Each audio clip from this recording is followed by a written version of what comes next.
Ladies and gentlemen, just to let you know what's happening, I've got a few paragraphs I want to say, because I represent the parish council, and then her daughter, Lena's daughter, has got a few more things she wants to say, and then we'll unveil the plaque, if that's all right.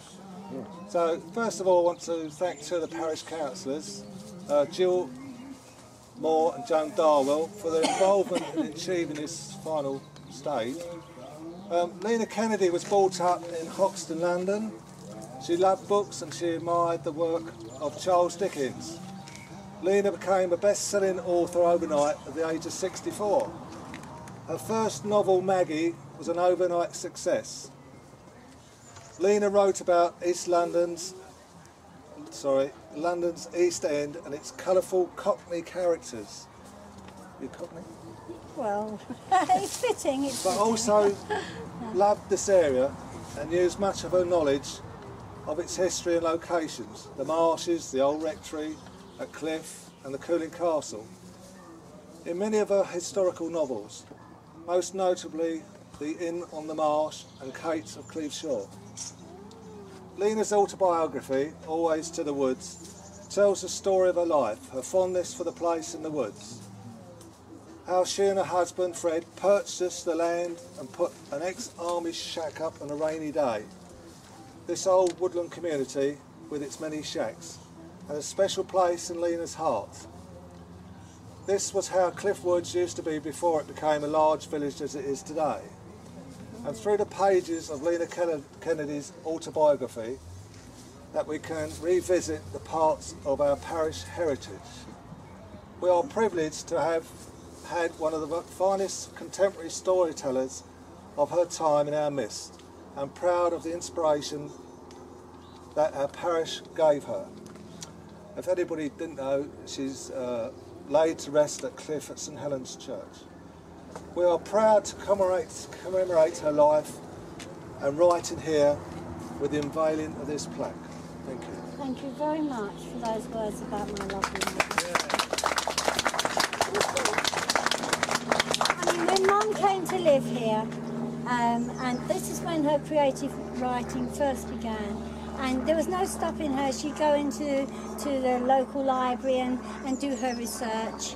And she found out that Lord Darnley, he gave all these plots of land for £1 a time to the soldiers who returned from the war, provided they cultivated the land. And then she would go on about Cooling Castle and old Lord Cobham who lived there, and James White who shot the cannonball for it, if anybody's wondering why there's a big hole in the castle. But and then she'd take me to places like the old rectory, and she'd say, well, like King John came and visited here. It was his secret meeting place before he signed the Magna Carta at Runnymede, you know.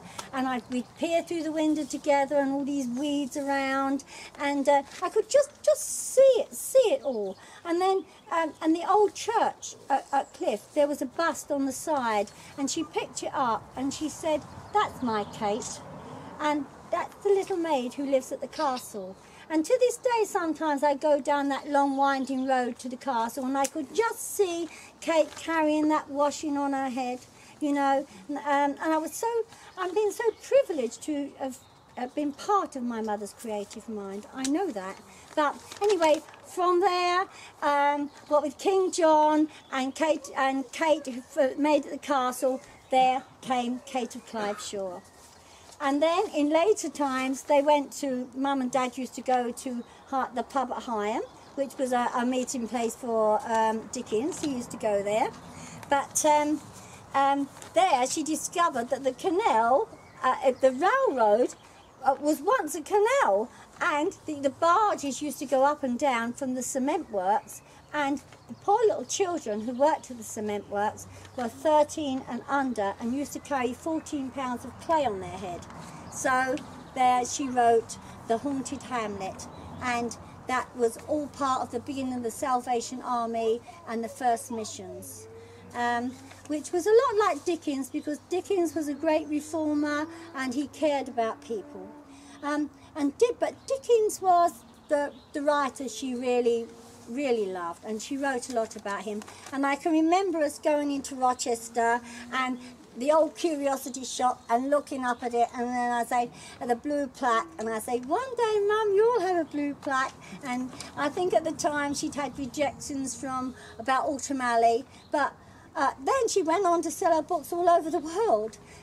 So I'd say for a woman who was self-educated, left school at 14, came from the slum streets of Oxford, she didn't do bad, because now she's going to have her blue plaque, and she also has a street named after her and a heritage plaque and a house in London.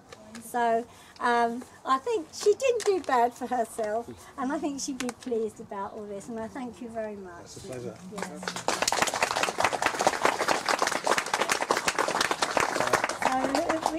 Yeah. All right. It gives me great pleasure to unveil this plaque. It's lovely, isn't it lovely? Isn't it beautiful? Oh, thank you very much. Thank you. It's wonderful. And hopefully we have Lena Kennedy Gardens as well one day. Who knows?